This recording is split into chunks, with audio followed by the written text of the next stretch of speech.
Hello, welcome to theCUBE. I have resisted. We shall defend our island, whatever the cost may be. We shall fight on the beaches. I have kicked and screamed. We shall fight on the landing grounds. I have made fun of and We shall fight in the fields and in the streets. We shall fight in the hills. We shall never surrender. basically generally not wanted to play on a 4x8 map. Nor did I want to have a 4x8 map. But I figured out a way to make this table accept a 4x8 map. When we built the table, it's 4 feet wide and 9.5 long, but we put these borders around the edge, so we only have about 43 inches of playable surface. So we're about 5 inches shy of putting a map on here, and you know, you can't trim off 5 inches of map to make it work. But I think I found a solution for this table. I've played on the 4x8 maps before, but they've been on tables that actually had the map but extra room for your trays and stuff, so it's almost, you know, 6 feet wide, which is pretty much like trying to lay on the table to try and play on it. But I figured out a way here where the table top will be 4 feet. We'll have our 4 feet wide, and we'll just have to use some auxiliary tables to put our stuff on. And but first, before we get on with the project, we got to remove the Midway game, which has been on this table since it arrived, and we'll still play it, but we're going to move and try and get an Axis and Allies game coming up here in a couple weeks, and we're going to get it on a it's a Global War 36 game, and it'll be on a 4x8 map, and we got to get this table ready. So let's get Midway off the table. Now comes the difficult part. These maps, there's 3 maps here, and they've been on this table since they were printed. And whenever I play one, I just move it down, shuffle them around, but they're always on the table. I'm starting to rethink this 4x8 thing.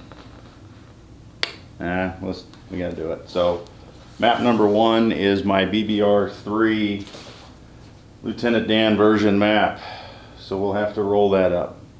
The second map is basically the first map that I ever had printed.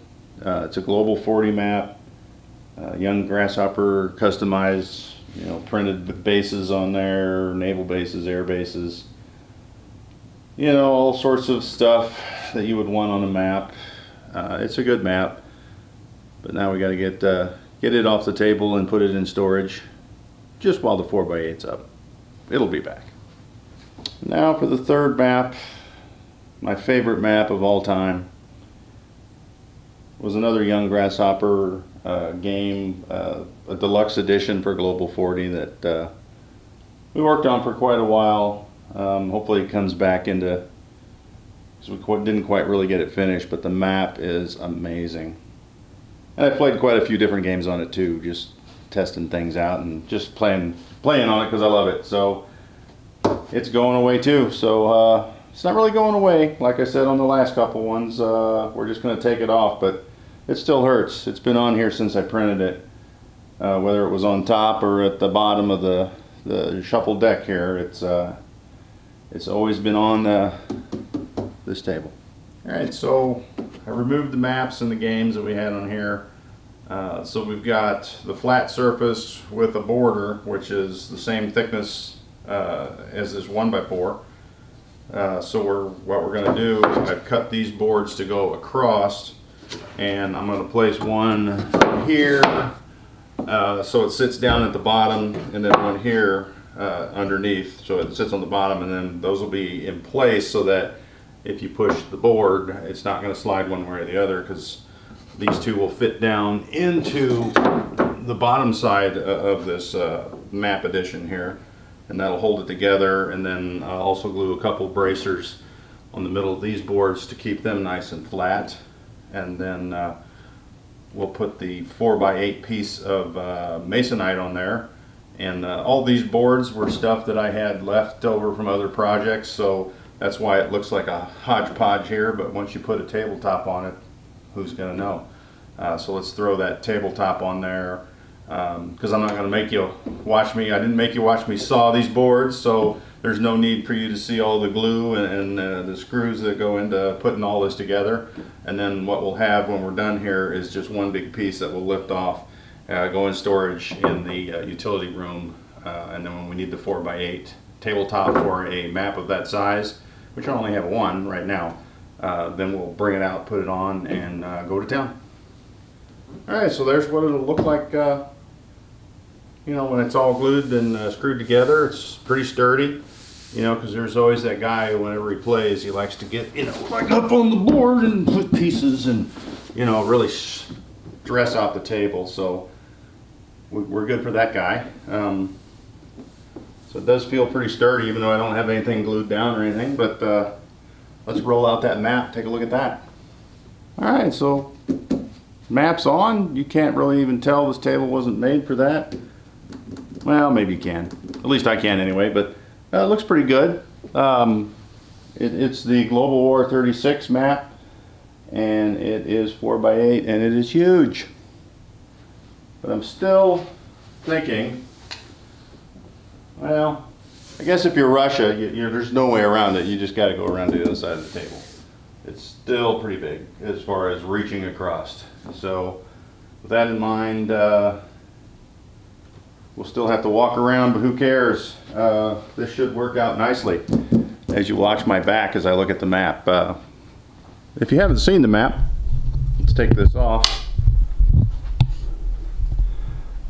So it fits on this table, you know, pretty good. I mean, there's just I've made it so there's like 3/4 of an inch on each side, so it's not, you know, you'll bump the table before you bump the tabletop that we're putting on here. And that's as wide as my camera angle gets, but you can see that with the bigger map, you've got bigger territories. If I'd have been thinking ahead, I'd have put some units out there to see. Let's see what we got here though. Grab a couple British tanks maybe. We'll throw them here in Egypt. So there's plenty of room there. If you're defending France, it looks like you can get quite a bit of units in there. So yeah, I do like the bigger map for this game, especially because there are a lot of different territories. You know, and even looking at Belgium there, you can get a decent amount of units in Belgium without it really being too crowded. So I do like the 4x8 map. Like I said, in 2 weeks we've got some gameplay coming up, 2 weekends I guess. We're gonna have some people over. We're gonna play Global War 36. And I'll let you know how the map tabletop turned out here.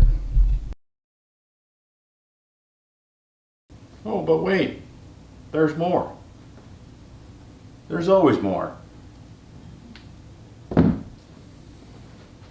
Now I'm joining the magnetized world. So we're going to put up our charts and stuff on a magnetic dry erase board. Took me a while to figure out what the secret there was, but I figured it out. Actually, I just asked somebody. So anyway, we got some charts that we'll put up here, along with the income tracker, the technology charts, and then we always like to use the diplomacy expansion set, so we'll have to keep that on the table. There's not enough room unless I get another board. So our Global 36 experience should be quite different coming up here in a couple weeks. Hopefully it's a lot better. So thanks for watching the video, and until we talk again, keep rolling dice.